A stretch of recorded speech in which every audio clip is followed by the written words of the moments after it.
Hey guys, this is fsx23. I'm doing a little recap of the discussion I had with Sye last week. First, I want to apologize about the audio. The way this debate was set up was Sye left a couple messages on one of the videos. I private messaged him, and then he wanted to have a debate. So it was pretty much an hour and a half from the first message to when we finally had a discussion. So I didn't have a lot of time to set up, and I've used my laptop with Skype, just using the basic mic like what I'm doing right now.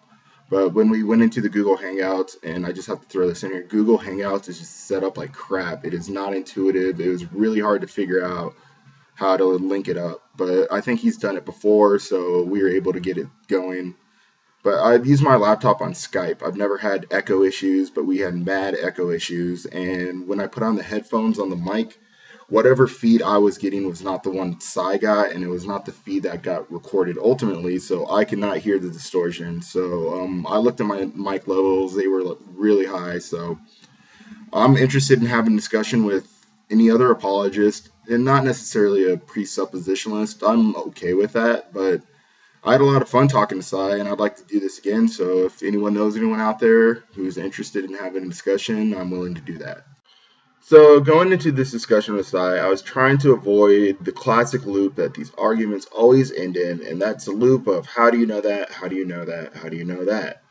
And that's because that's boring, and it gets old, and it gets tired, and I wanted to do something different. And I think that this debate went differently than most of the debates I've seen with Sye. So Sye started off the discussion with, if you could be wrong about everything you claim to know, then you not know anything. And like I've said tons of times, you are changing the terms. If you could be wrong about everything you claim to know, it does not mean you are wrong about everything you claim to know. And if you could be wrong about everything you claim to know, it doesn't follow you do not know anything. It follows you do not know everything. So we kind of argued about that for a little bit, and Sye moved on to another point. So I also need to point out that I am not formally trained in logic. I've taken two logic classes in college, and I always say I got a B plus in the higher level logic class, and the reason was the first half of the class I was getting C minuses, and once I realized that this is all mathematics and I ignored all the terms, I was getting straight A's the second half. So I'm not a huge formal logic person, but I do understand logic, and when I treat it like mathematics, which I am very good at, I do pretty well. So I have to point out that Dan Courtney, who has also had a debate with Sye, more formal than mine, and a discussion with Sye, and I actually linked, he put a video response on the bottom of one of my videos, so I linked that, so you guys should all see it. He claimed that the logical fallacy that Sye is using with this knowledge versus claim to know is called denying the antecedent. So if that's interesting to anyone, I thought I'd throw that out there. So for the most part, I think the discussion went pretty well. Obviously, the people on Sye's side of the fence just thought I completely sucked, and the people on my side of the fence thought I did pretty well. But I thought I would bring up one point where people on my side of the fence thought that I might have messed up. So that would be the whole discussion about the meaning of knowledge. Now, I agree knowledge is justified true belief, but that's a philosophical definition of knowledge. Knowledge is used in different ways. And Sye, when he is asking me this question, he's going to switch what term of knowledge he is using. And what I mean is there's justified belief as knowledge, and there's just things that are true. And when you say something is true absolutely, the justification is irrelevant. If you know it's true, it's true. If you have absolute knowledge, meaning you're omniscient, the justification is irrelevant. So why throw in the justification? Well, because he's going to go between justified belief and absolute belief. And I was trying to be clear on the terms before he went to his next sentence where he was going to suggest I made a contradiction. And I kind of pointed this out earlier in the video, and people probably didn't link it to why I was trying to clarify the term so much, because there was a little span of time in between. But I'll show you the point where I was having a contention with this definition. You could claim, okay, like I said, my example of my parents. I could claim to know my parents are my parents, and in fact, they could be. So I could know that, but I could be incorrect. So I'm claiming that I could be wrong. It doesn't mean I am in fact wrong. No, it does, but it means you can't know it. Well, if that is in fact true, do I know it? No. I don't? So one of the things people took issue with was that I was arguing with Sye about the definition of knowledge, which is justified true belief.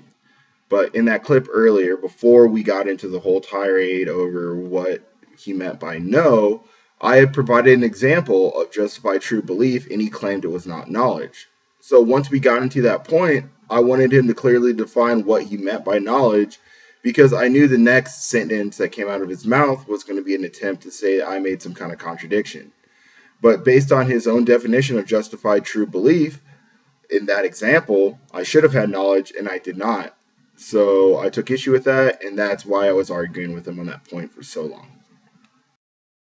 So given the definition of knowledge is justified true belief, and breaking it down into the three parts Sye said were necessary: justification, truth, and belief, which we didn't really discuss, but we are already off into the weeds, so I could have argued the point, but it's irrelevant. But anyway, the first example that I think a lot of people liked was the clock example.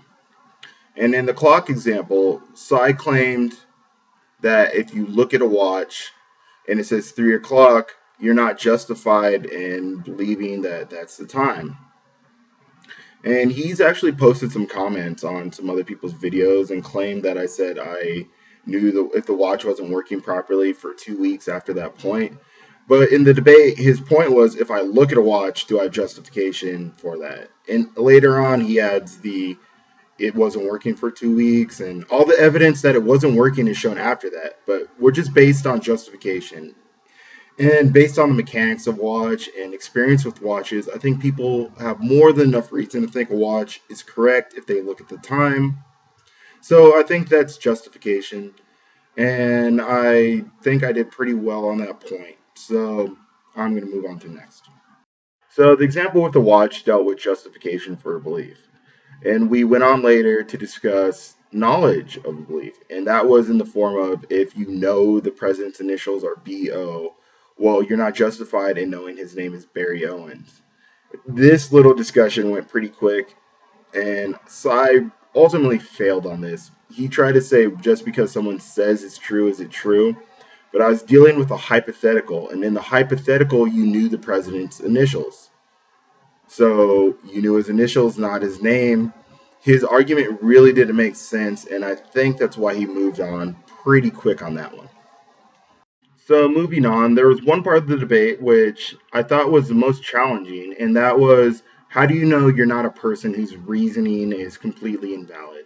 And this is normally framed in hypotheticals about being a brain in a vat or in a matrix or whatever. I'm a Star Trek fan, so I like to use the idea of, like, what if I was born in a holodeck and the laws of physics in this holodeck in some sense were changed, and what I thought reality was and the way reality worked is not in fact the way the reality worked outside of this holodeck or matrix or whatever scenario you want to put forward. And my position is, my beliefs are based on evidence and reasoning. And if I have no reason or evidence to think I'm in a holodeck or a matrix or what have you, it's irrelevant. And if I have no ability to change my situation, it's irrelevant. I'm still going to have to interact and live my life out with these people in a holodeck or a matrix or whatever example you could provide. So I could either just pout and stare at the wall and be sad about the fact that I'm stuck in this situation, or I can deal with the situation I've been given and move forward. I base my beliefs on evidence. I'm not omniscient. I'm not perfect. Sye claims to be perfect in some ways, and he hasn't justified it. So I'm not really concerned with that argument. So the most popular videos of the three-part debate were, number 1 was the most popular, 3 was the second most popular. And 3 was very popular because I actually challenged Sye on his position, and I asked him how he achieved knowledge. And once we got through all the weeds, aside from God, he bases it on reasons and evidence. And all the knowledge claims we are basing, that I've been basing, or people arguing with him are basing, they're basing their knowledge based on reasons, evidence, their senses. And that's how he's claiming he acquires knowledge. And I use the example of him being a male.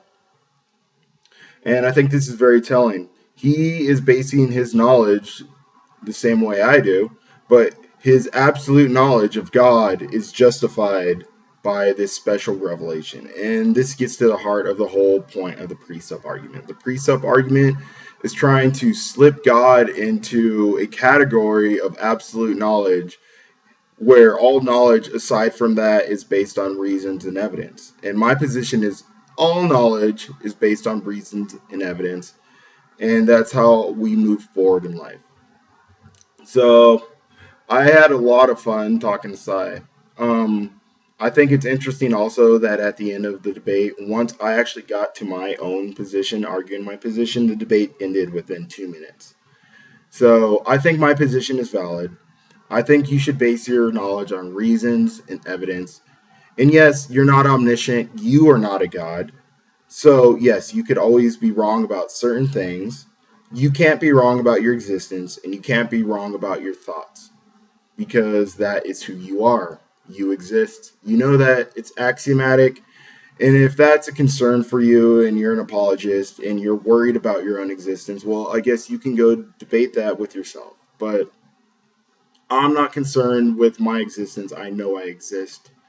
And aside from that, I live in a world and I base my reasons on evidence, and I try to make the best decisions as possible. And I think I tend to come closer to the truth than someone who's just going to assume the truth. So thanks for watching my review of my debate with Sye. I hope to have further debates in the future. If anyone has any ideas, please let me know. If anyone has any other critiques of the video, please let me know. Thanks for subscribing. I got a lot of subscribers from that, and hopefully I can do some more fun things in the future. I think I do better when I'm talking to someone one-on-one, because when I'm just staring at this camera, I feel like I'm talking to myself, and I start stammering. But when I'm actually talking to a person, I think I do pretty well. So hopefully I get another chance. Thanks for watching the video. Subscribe if you want, and I'll see you guys later.